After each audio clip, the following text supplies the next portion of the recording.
Hey folks, Tito, Jeff Thitoff here with you for Buckeye Blitz. Thanks so much for tuning in. Lots to talk about today.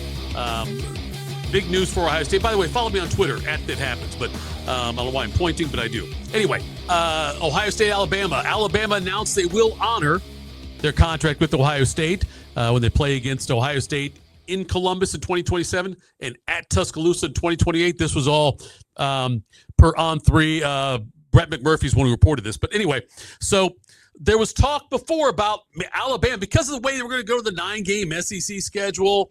And, after what happened with Texas last year, Texas, of course, missing the playoffs, but their season started with a loss to Ohio State. And there was the talk by the Texas fans that, if we didn't play Ohio State, we'd be in the playoff. That's garbage because they're not in the playoff because they lost to Florida. That's why they didn't make the playoff, not because they lost to Ohio State. But Ohio State, Alabama now, they are on for the next 2 seasons after this season, 2027 Columbus, 2028 Tuscaloosa. And back in February, Ross Bjork, the Ohio State athletic director, kind of threw the gauntlet down with Alabama. This is what he said to 11 Warriors. We should not be afraid of that here at Ohio State. We need to embrace all opponents. We need to embrace high-level matchups. We're driving value in this whole new era of college sports until somebody shows us a different model where those games will cost you either way, then we'll look at it. But he said, but until then, these games are on the schedule. These are contracts in place. They've been in place for a long, long time. We're going to honor those contracts unless there's another way, another model that somebody presents to us that says, hey, you shouldn't play those games because it's going to cost you in this category. But he is saying Ohio State's not afraid.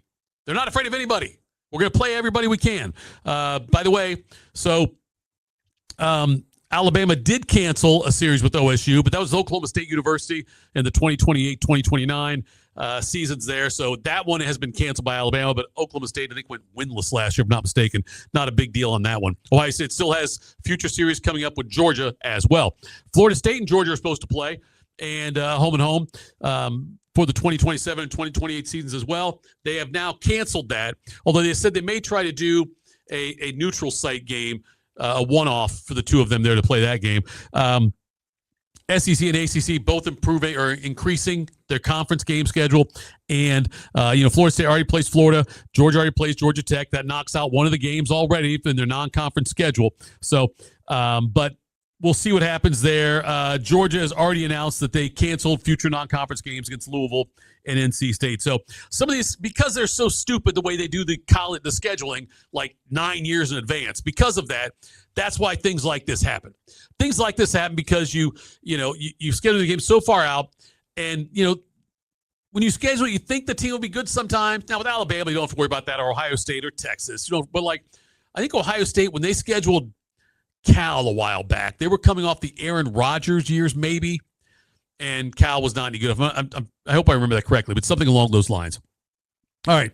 Other news. Which Big Ten teams can win the national title in the next 5 years? The Athletic did a survey of their college football fans, and so you figure this, when it's a college football fans thing, doing the survey, you're going to get some ridiculous things in there. It's not going to be completely the most intelligence is the wrong word, most well thought out, most clearly thought out votes in this. But they went through, and what they did is they had everybody rate each school from 1 to 5, with 5 being most likely to win very likely to win a national championship in the next 5 years. This is not Big Ten championship. This is national championship over the next 5 years. So 5 would be the most likely, 4, very likely and whatnot, all the way down to 1 where no way. But Ohio State got 74.5% of the people voted Ohio State very likely. Oregon got 51.6%, Indiana 34.1%, Michigan 21.7%, Penn State got 8.9%, USC got 3.9%. So, but that's the numbers in that, and the fact there's votes for like Rutgers and whatnot, I don't know. But Ohio State, though, the overwhelming choice to be the team that people think is very likely to win a national title in the next 5 years. Should not be a surprise to anybody on that's where we're at with the Buckeyes, but the program is rolling. And one of the reasons they're rolling is because of the fact they've got Julian Sayin back at quarterback. And Julian Sayin was on the Triple Option podcast earlier this week. And here is what he said about why he chose to leave Alabama for Ohio State. once Coach Saban retired, he was a huge reason of why I wanted to go to Alabama. And once he retired, I felt like it was just the best decision for me to enter the transfer portal. And I was looking at Ohio State and the quarterback pedigree that they have there. What Coach Day has done, and I think it was just all around best fit for me. And so I was really glad to make that decision, and couldn't be happier. So Sayin comes here, has a fantastic season, and we'll hear more in just a moment here. But the Alabama to Ohio State pipeline now, it's been interesting how many guys have transferred from Alabama to Ohio State over the last couple of years since Saban retired. And that's not something I thought would have happened. At least I could see backups doing it. Like when Jamison Williams went from Ohio State to Alabama, Williams wasn't going to get a lot of time at wide receiver because of the crowded Ohio State receiver room. So I got that one.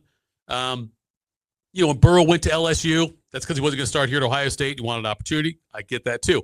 But Ohio State is getting guys that would be starters for Alabama or did start for Alabama. And that's what's interesting about and that's how the things have shifted. I'm not saying Alabama's in the tank or anything, but Ohio State is past Alabama now. They're past them. That's the way it is. Ohio State's passed a lot of schools, Alabama being one of them, and that's part of the byproduct of that. I mean, think Caleb Downs. Look, Ohio State got him from Alabama. They're getting quality players, starters contributing immediately to Ohio State through that Alabama pipeline. Here is, in the offseason, remember correctly now, in the offseason still, I guess the offseason is still going on, but Jeremiah Smith was offered a lot of money to transfer to another school. He admitted that he reported that, he announced that, I should say, and most of the speculation was it was going to be to Miami of Florida to play for the Hurricanes. I don't know why you'd think it'd be Miami of Ohio. I guess I don't need to say Miami of Florida because there's no way it'd be the Redhawks. Anyway, Sayin was asked if he got any significant NIL offers to move on from Ohio State. I think everybody knew I was coming back to school. Coming back to Ohio State. There wasn't nobody like, hey, Julian, we need you and we got to have you. And we want you. They weren't calling me personally. So maybe they were calling other people, but they weren't calling me personally. So, everybody knew I was a Buckeye. Again, this is Julian Sayin speaking to the Triple Option podcast. And, yeah, I kind of looked at it that way, too. I don't think it would have taken a lot to get Sayin out of Ohio State. I mean, with the growth he had in year one here, what he was able to do and what the future holds. And not only that, look at the receiver room. You're not going to find a better opportunity to be a starting quarterback this year. And not that Oregon would be or not that, Indiana would be. But if you look at Ohio State, just the improvement on the offensive line, the receivers you've got, the weapons you've got. One of the weapons you have, Chris Henry Jr. Here is Julian Sayin talking about Chris Henry Jr. I think he's a great player. Got a lot of potential and, had a great spring this spring. And it's been fun to kind of build that relationship with him and build that connection on the field. So Chris Henry Jr., my expectations are tempered as far as numbers go. It's a crowded wide receiver room with a lot of talent. There's only so many footballs to go around. And with how many times Ohio State's going to have quick drives, I would think, a couple of plays and a score, I should say a couple, but like short drives, big plays, that's what this offense is going to be this year, I believe. I think it'll be – so I don't expect huge numbers out of Chris Henry Jr. I do expect a high yards per catch. I do expect a good percentage of touchdowns compared to catches. So those are things I'll look for. But typically Ohio State freshman receivers that come in very hyped don't have like these record-setting freshman seasons. It takes a little time to get into it. And after Jeremiah Smith leaves after this season, then you'll see Chris Henry shine. Of course, there will be other people coming after him with NIL offers.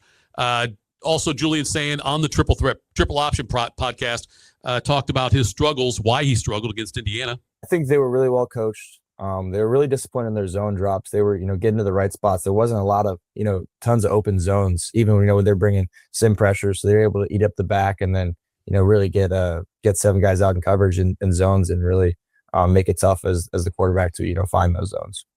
So they obviously had struggles against Indiana, struggles against Miami. The whole offense had struggles in both those games.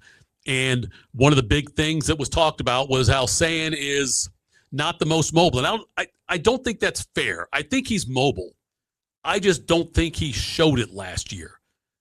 I think that he is. I think he can do it. He's not going to be Will Howard. He's not going to be J.T. Barrett. He's not going to be like those guys. But I think that he still, though, can be mobile, or at least more mobiler, made up word, than he was last year. Here's Sayin after he took an honest assessment, took an honest look at what what he did last year and what he needs to improve on this year? There was a ton of things this offseason that I was looking at to get better at, whether it's having cleaner feet in the pocket, having a little bit better pocket presence, and then, knowing when to extend plays and, take off and, third down and, nothing's open. We got to go pick it up with our legs and get the first down. So that'll be a big part of the offense what we're watching for this year. I am very glad Ohio State gets that first game. I think it'll put Ball State maybe out of the way before they play Texas. They get kind of a, if you will, a preseason game. You get to ease into the schedule. I'm glad Texas is not the number one game this year. I'm glad it's the second game this year. We'll see if that what Ohio State against Ball State. Hopefully, a lot of guys get snaps in that one, but they get their feet underneath them, and then they head down to Austin to play Texas in week 2. One more note: men's basketball. OSU UConn has been scheduled now in a home and home. Ohio State's playing UConn in a home and home coming up on the hardwood. And what I love about this is that it's more, if you look at what Ohio State's got this year now, Ohio State this season is going to play UConn. They're going to play Kansas in the CBS Sports Classic. They've got to do the return game there with Notre Dame. And so, there's some really good games on the horizon for Ohio State basketball. I love the fact they are scheduling tough. These are not easy games to play. Ohio State also opening up BYU out in Utah on a neutral site game, which is really a home game for BYU, but they're not going to call it that. But all those things right there. And I love the way that, I love the way that Ohio State is embracing, the way Jake Diebler's embracing kind of the Tom Izzo model of scheduling. It's not quite Tom Izzo because look at Michigan State's schedule. It is unbelievable in the non-conference. But Ohio State is, they got some tough opponents early on this season. And they might get blown out in a couple of these games. I don't know. But the Kansas and UConn games, if they can at least be competitive, that'd be a huge boost for Ohio State and get them ready for the always tough Big Ten and then the NCAA tournament. All right, folks, that's it for me, Jeff Thitoff. Follow me on Twitter @ThatHappens. This has been the Buckeye Blitz right here on Fan Stream Sports.